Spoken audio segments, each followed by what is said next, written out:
निरंग जांभूळ. महावीर जोंधळे. विरून गेलेले रंग.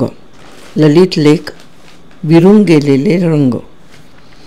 महावीर जोंधळे यांच्या निरंग जांभूळ या ललित लेख संग्रहातून विरून गेलेले रंग. किती वेळा मी या सज्जात असाच उभा आहे का कोण जाणे. आता देवळातली सनई थांबलेली असेल असं दिसतंय. आता काही क्षणांतच आरतीच्या झांजा घंटांचा नाद सुरू होईल आणि अजून कानात रेंगाळणाऱ्या आर्त पण लोभस सुरांच्या लहरी विरून जातील. विरून जातील ते सुखावणारे हुरहुर लागणारे सूर आणि त्यांच्या पोसटण्याच्या संगे मनाच्या कणाकणांत दुथडी भरून वाहणारं एक समाधानसुद्धा चोर पावलांनी उडून जाईल. आता इथून चढणाऱ्या काजळ काळ्या रात्री रोजच्याप्रमाणे एक उदास निराधारपणाचा डंख मनाला सारखा दुखावत राहील अगदी उडेपर्यंत. पण उद्या संध्याकाळी पुन्हा गावाबाहेरच्या देवळातील सनई वाजायला लागेल. त्यावेळी मी आपोआप या सज्जात भान विसरून उभा राहणारच आहे. मला हे एक व्यसनच लागलंय आताशा. संध्यासमयी हे उदास पण गोडगोड सुरांचे चढ उतार ऐकताना मन कसं श्रीमंत झाल्यासारखं वाटतं. उडून गेलेली लक्ष्मी पुन्हा या असमंतात येऊन वावरत आहे असा काहीसा उबदार भास होतो. मनाला हे असंच चालावं असं वाटतं अविरत. And miles to go before I sleep. पण दैव इतकं कुठून दयाळू असायला.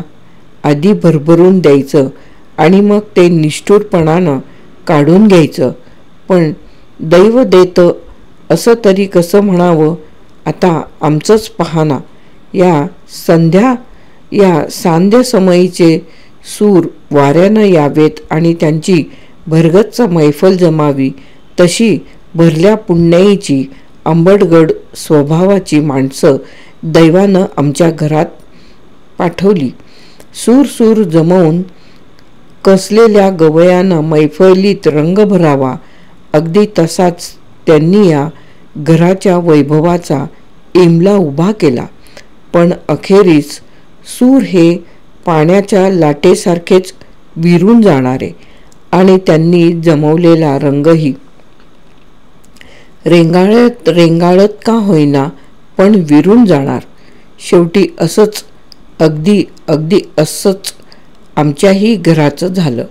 आपापली पुण्याई घेऊन माणसं अर्ध्या ताटावरून उठून गेली आणि त्यांच्या पुण्याई मागोमाग घरच्या लक्ष्मीनंही आपला पाय काढता घेतला.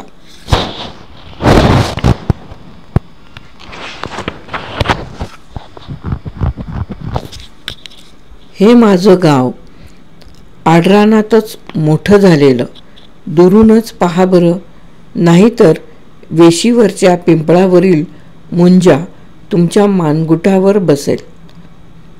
पाहिलंत कसं नमुदेदार गाव आहे ते. गावाच्या आजूबाजूला काळीशार जमीन पसरलेली. गाव वेशीला मारुतीचं मंदिर आहे.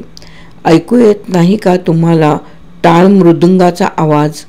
मंदिराच्या शिखरावर फडफडणारी भगवी पताका. पिंपळाखालच्या पाराजवळ एका बैठ्या घरात भरणारी शाळा. कधी मास्तरांचा शिकवण्याचा आवाज.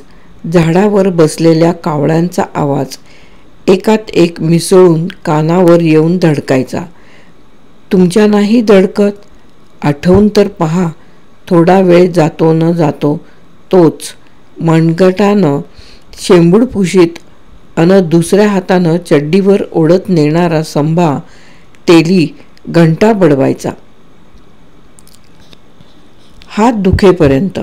मग पाखरं बुरुजशी उडून जायची चिवचिवत किलकिलत. तर या गावात मी अनिल विश्वास जन्माला आलो. नाव अनिल आणि आडनाव विश्वास. एका घरंदाज आणि वैभवसंपन्न कुळात जन्मलो. असं नाही वाटत तुम्हाला वाटो न वाटो, घराणं कुलीन होतं असं सारेच जण म्हणतात. म्हणत बापडे. मुळात श्रीमंतीचा वारसा नव्हता, पण वाडवडिलांनी काबड कष्ट करून शेत घेतलं, घर बांधलं. तो दिसतोय ना चिरेबंदी वाडा, तो आमचाच. घाम गाळून बांधलेला. ती शेजारी म्हणजे नदीपलीकडे काळीशार जमीन, हे बैल आणि ती खुंटीवर अडकवून ठेवलेली त्यांच्या गळ्यातील घुंगरं, बारदाना, अशा या नांदत्या जागत्या घरी केव्हा तरी मी पहिला ट्याहा ट्याहा आवाज काढला. अर्थात मला काही ते आठवत नाही, आठवणारही नाही म्हणा. जन्मलो ती तारीख, वार, मिती टिपलेली होती एका कागदावर. रद्दीत गेला तो कागद. आयुष्याच्या उभ्या आडव्या रेषा कुणा ज्योतिषानं कोऱ्या कागदावर मांडून दिल्या होत्या, कोण जाणे. माझ्या हस्तरेषेच्या अभ्यासावरून आमच्या थोरल्या भावानं माझ्यावर जो राग धरलाय, तो आतापर्यंत जन्मकुंडलीच्या निर्जीव कागदावरही त्यानं आपला राग काढला. पार कुठल्या कुठं नष्ट करून टाकलं त्या कागदाला. पण मी मोठा झालो. कसा झालो, कुणी मला मोठं केलं, हा अनंत कडूगोड आठवणींचा खजिनाच आहे. हा खजिना मात्र एकट्या पुरताच आहे बरं का. देवळातली सनई वाजू लागते. संध्या समयीचे सूर कानामनाशी लगट करू लागतात. तेवढ्यात मीच माझ्यासमोर उभा राहतो, 4-5 वर्षाचा अनिल विश्वास. आईनं नुकतीच आंघोळ घातली होती. नागडा उघडा म्हणजे सरळ भोंगळाच उभा होतो वाड्याच्या चौकात. कोवळं ऊन अंगावर घेत कमरेच्या करदोड्याशी मजेनं खेळत इतक्यात बाहेरून वडील आले. मी कधी नाही ते या म्हणालो. खळखळून हसले. अलगद मला कडेवर घेतलं, देवघरात आणलं. कडेवरचं खाली उतरवत बाराबंदीच्या खिशात हात घातला. भुईमुगाच्या शेंगा माझ्या समोर टाकल्या. एक एक शेंग सोलून दुधाळ दाणे तोंडात भरवले माझ्या. थोड्या वेळाने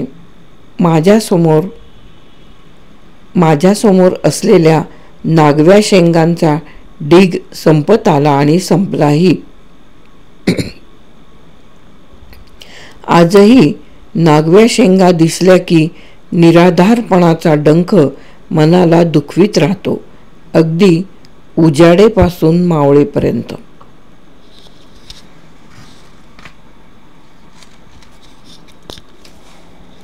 बिरून गेलेले रंग हा महावीर जोंधळे यांचा ललित लेख येथे समाप्त. निरंग जांभूळ, महावीर जोंधळे.